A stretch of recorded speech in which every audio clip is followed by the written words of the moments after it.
ಬಿಡೆನು. ಆ ಮಾತು ಹೇಳಿದನಲ್ಲ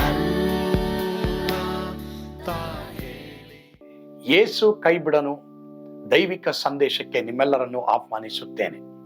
ಇಂದು ನಾವು ಕೀರ್ತನೆ 150ನೇ ಕೀರ್ತನೆ 2 ಮತ್ತು 3ನೇ ವಚನವನ್ನು ಧ್ಯಾನ ಮಾಡಲಿದ್ದೇವೆ. ಕೊಂಬುದುತ್ತಾ ಆತನನ್ನು ಸ್ತುತಿಸಿರಿ, ಪ್ರೈಸ್ ಹಿಮ್ ವಿತ್ ಆನ್. ಈ ವಿಷಯದ ಕುರಿತು ನಾವು ಈ ದಿನ ಧ್ಯಾನ ಮಾಡಲಿದ್ದೇವೆ. ಓದಿಕೊಳ್ಳನ್ವಾ? ಆತನ ಮಹತ್ ಕಾರ್ಯಗಳಿಗಾಗಿ ಆತನನ್ನು ಸ್ತುತಿಸಿರಿ, ಆತನ ಮಹಾಪ್ರಭಾವಕ್ಕೆ ಸರಿಯಾಗಿ ಆತನನ್ನು ಸ್ತುತಿಸಿರಿ. ಕೊಂಬುದುತ್ತಾ ಆತನನ್ನು ಸ್ತುತಿಸಿರಿ, ಸ್ವರ ಮಂಡಲ ಕಿನ್ನರಿಗಳಿಂದ ಆತನನ್ನು ಸ್ತುತಿಸಿರಿ. ಕೊಂಬುದುತ್ತಾ ಆತನನ್ನು ಸ್ತುತಿಸಿರಿ ಅಂದ್ರೆ ಅರ್ಥ ಏನು? ಕೊಂಬನ್ನ ಅನೇಕ ಕಾರ್ಯಗಳಿಗೆ ಹಳೆ ಒಡಂಬಡಿಕೆಯಲ್ಲಿ ಉಪಯೋಗಿಸ್ತಾ ಇದ್ರು. ಉದಾಹರಣೆಗೆ ರಾಜರುಗಳನ್ನ ಅಭಿಷೇಕ ಮಾಡಬೇಕಾದ್ರೆ ರಾಜರುಗಳು ಪ್ರವಾದಿಗಳ ಮುಖಾಂತರವಾಗಿ ಅವರು ಅಭಿಷೇಕಿಸಲ್ಪಡ್ಬೇಕಾದ್ರೆ ಈ ಪ್ರವಾದಿಗಳು ಕೊಂಬಿನಲ್ಲಿ ಅವ್ರೇನ್ ಮಾಡ್ತಾ ಇದ್ರು, ಕೊಂಬಿನಲ್ಲಿ ಅವ್ರೇನ್ ಮಾಡ್ತಾ ಇದ್ರು, ಎಣ್ಣೆಯನ್ನ ತೆಗೆದುಕೊಂಡು ಬಂದು ಅದನ್ನ ಅವ್ರ ಮೇಲೆ ಹೊಯ್ದು ಅಭಿಷೇಕ ಮಾಡ್ತಾ ಇದ್ರು. ಸೊ ಈಗ ಕೊಂಬೆ ಏನ್ ತೋರಿಸ್ತದೆ ಅಂದ್ರೆ ಜಯವನ್ನ ತೋರಿಸ್ತದೆ, ಅಭಿಷೇಕವನ್ನ ತೋರಿಸ್ತದೆ. ಆತನ ಮಾತ್ ಕಾರ್ಯಗಳಿಗಾಗಿ ಆತನ ಕೊಂಬುದುತ್ತಾ ಸ್ತುತಿಸ್ಬೇಕು. ಅಂದ್ರೆ ನಮಗೆ ಜಯ ಕೊಟ್ಟಿರೋದ್ರಿಂದ ಆತನ ಸ್ತುತಿಸ್ಬೇಕು. ಜಯ ಸಿಗೋದ್ರಿಂದ ಅಲ್ಲ, ಜಯ ಕೊಟ್ಟಿರೋದ್ರಿಂದ. ಆತನ ಮಹಾಪ್ರಭಾವಕ್ಕೆ ಸರಿಯಾಗಿ ಆತನ ಸ್ತುತಿಸ್ಬೇಕು. ಕೆಲವರು ದೇವರನ್ನ ಸ್ತುತಿಸ್ತಾರೆ ಎಲ್ಲ ಆದ್ಮೇಲೆ ಅಲ್ಲ, ಮೊದಲೇ ಸ್ತುತಿಸ್ಬೇಕು. ಕುಷ್ಠರೋಗಿಗಳು ದಾರಿಯಲ್ಲಿ ಹೋಗುವಾಗಲೇ ಅವರು ದೇವರಿಗೆ ಸ್ತುತಿ ಮಾಡ್ಕೊಂಡು ಹೋದ್ರು. ಅದಕ್ಕೆ ಅವರು ಹೋಗಕ್ಕಿಂತ ಮುಂಚೆನೆ ಅವರಿಗೆ ಗುಣವಾಯಿತು. ಅದೇ ತರ ಪ್ರಿಯ ದೇವರ ಮಕ್ಕಳೇ, ಈಗ ಉದಾಹರಣೆಗೆ ನಾವು ಸ್ಪೋರ್ಟ್ಸ್ ನ ನೋಡ್ತೀವಿ, ಇನ್ನೂ ಗೆದ್ದಿರಲ್ಲ, ಆಗ್ಲೇ ಟೀಮ್ಸ್ ಗಳು ಏನ್ ಮಾಡ್ತಾ ಇರ್ತಾರೆ, ಜಯಘೋಷ ಮಾಡ್ತಾ ಇರ್ತಾರೆ. ಯಾಕಂದ್ರೆ ನಾವು ಗೆದ್ದು ಬಿಟ್ಟಿದೀವಲ್ಲ ಅನ್ನೋ ಒಂದು ಮನೋಭಾವನೆಯಿಂದ ಅವ್ರೇನ್ ಮಾಡ್ತಾ ಇರ್ತಾರೆ, ಜಯಘೋಷ ಮಾಡ್ತಾ ಇರ್ತಾರೆ. ಅದೇ ರೀತಿ ಪ್ರಿಯ ದೇವರ ಮಕ್ಕಳೇ, ನಾವು ಸಹ ನಾವು ಜಯ ಹೊಂದಿದವರು, ನಾವು ಜಯಘೋಷ ಮಾಡುವವರಾಗಿರ್ಬೇಕು. ಕೊಂಬುದುತ್ತಾ ಆತನ ಸ್ತುತಿಸಿರಿ ಅಂತ ಅರ್ಥ. ಜಯ ಸಿಕ್ಕೋದ್ರಿಂದ ಆತನ ಸ್ತುತಿಸಿರಿ, ಸ್ವರ ಮಂಡಲ ಕಿನ್ನರಿಗಳಿಂದ ಆತನ ಸ್ತುತಿಸಿರಿ. ನಮಗೆ ಜಯ ಸಿಗೋಕೆ ಹೋಗುತ್ತೆ ಅಲ್ಲ, ಜಯ ಸಿಕ್ಕಿದೆ ಎಂಬಂತ ಮನೋಭಾವನೆಯಿಂದ ಸ್ತುತಿಸಿರಿ. ಜಯದಲ್ಲೇ ನೀವು ನಡೀತೀರಾ. ಆಮೇನ್. ಪ್ರಾರ್ಥಿಸೋಣವಾ? ನಮ್ಮನ್ನು ಬಹಳವಾಗಿ ಪ್ರೀತಿ ಮಾಡಿದಂತ ನಮ್ಮ ಸ್ವರ್ಗೀಯ ತಂದೆಯಾದ ದೇವರೇ, ಹೌದಪ್ಪ, ಯೇಸುವಿನ ಮಕ್ಕಳಾದ ನಮ್ಮೊಬ್ಬೊಬ್ಬರಿಗೆ ನೀನು ಜಯ ಕೊಟ್ಟಿದ್ಯಾ. ಆದ್ರಿಂದ ನಾವು ನಿನ್ನನ್ನು ಸ್ತುತಿಸ್ತೀವಪ್ಪ, ನಿಮ್ಮನ್ನು ಕೊಂಡಾಡ್ತೇವೆ. ಆ ರೀತಿ ದೇವರೇ, ಎಲ್ಲರೂ ನೀನು ಜಯ ಕೊಟ್ಟಿರೋದ್ರಿಂದ, ನಿನ್ನ ರಕ್ತದ ಮೂಲಕವಾಗಿ ಪ್ರತಿಯೊಬ್ಬ ದೇವ ಮಕ್ಕಳಿಗೆ ನೀನು ಜಯ ಕೊಟ್ಟಿದ್ದೆ, ಅದಕ್ಕಾಗಿ ಸ್ತೋತ್ರ. ಜಯದಲ್ಲಿ ನಿನ್ನ ಸ್ತುತಿಸ್ಲಿಕ್ಕಾಗುತ್ತೆ ಕೃಪೆ ಕೊಡು. ಯೇಸುವಿನ ಹೆಸರಿನಲ್ಲಿ ಪ್ರಾರ್ಥಿಸ್ತೇವೆ ಸ್ವಾಮಿ. ಆಮೇನ್. ಕರ್ತನು ತಾನೇ ನಿಮ್ಮೆಲ್ಲರನ್ನು ಆಶೀರ್ವದಿಸಲಿ.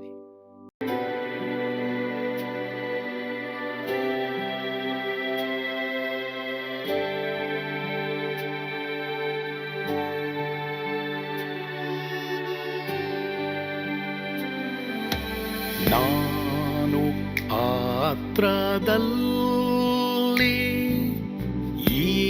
ಇರುವಾಗಲೂ ನೀನು ಭಯಪಟ್ಟು ಓಡಬಾರದು. ನನ್ನ ಮಾತನಂಬಿ ಸ್ಥಿರವಾಗಿರು.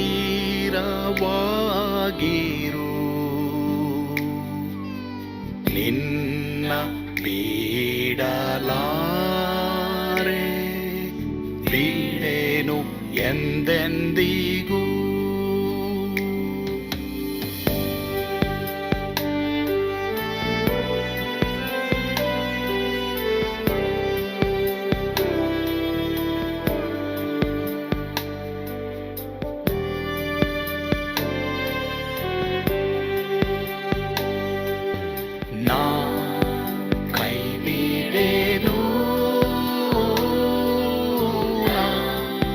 ಕೈ ಬಿಡೆನು, ಆ ಮಾತು ಹೇಳಿದನಲ್ಲ ತಾ ಹೇಳಿದನಲ್ಲವೇ. ನಾ ಕೈ ಬಿಡೆನು, ನಾ ಕೈ ಬಿಡೆನು, ಆ ಮಾತು ಹೇಳಿದನಲ್ಲ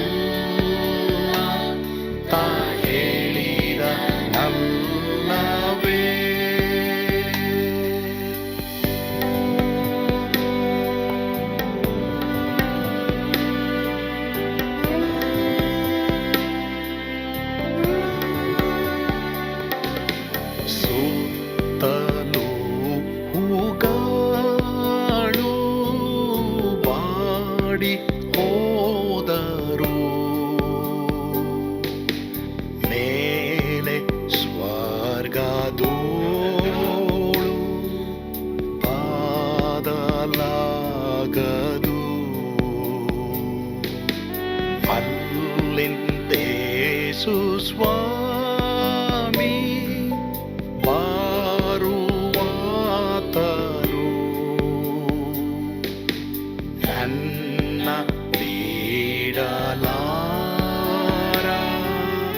ನನ್ನನ್ನು ಕೈ ಬಿಡನು.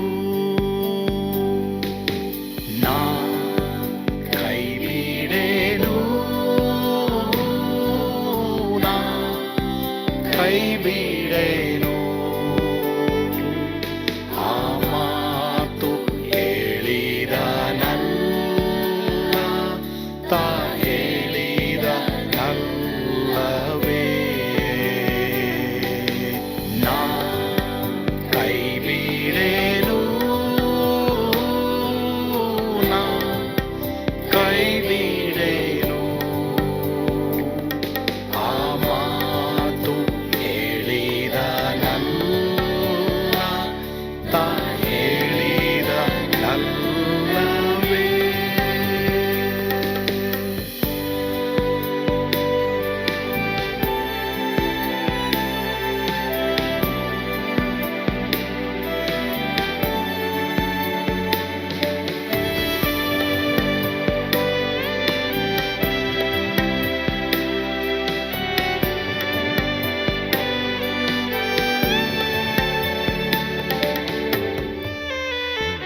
ಮುಂದೆ ಬಾಹು ಕಷ್ಟ ಬಾರುತ್ತಿದ್ದರು.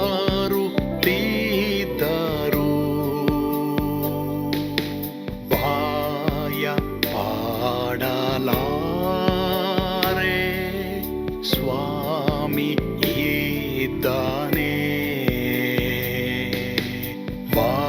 ಬಾಲವಾಗಿ ನಿಂತು ಹರ್ಷಗೊಳ್ಳುವೆ. ಸ್ವಾಮಿ ಬಿಡಲಾರ, ಸ್ವಾಮಿ ನನ್ನ ಕೈ ಬಿಡನು. ನಾ ಕೈ ಬಿಡೆನು, ನಾ ಕೈ ಬಿಡೆನು. ಆ ಮಾತು ಹೇಳಿದನಲ್ಲ, ತಾ ಹೇಳಿದನಲ್ಲವೇ. ನಾ ಕೈ ಬಿಡೆನು, ನಾ ಕೈ ಬಿಡೆನು.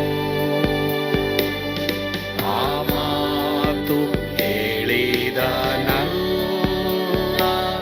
ತಾ ಹೇಳಿದನಲ್ಲವೇ.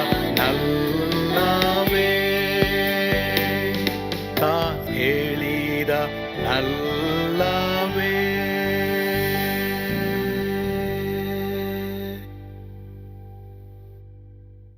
ನಾ ಕೈ ಬಿಡೆನು, ನಾ ಕೈ ಬಿಡೆನು.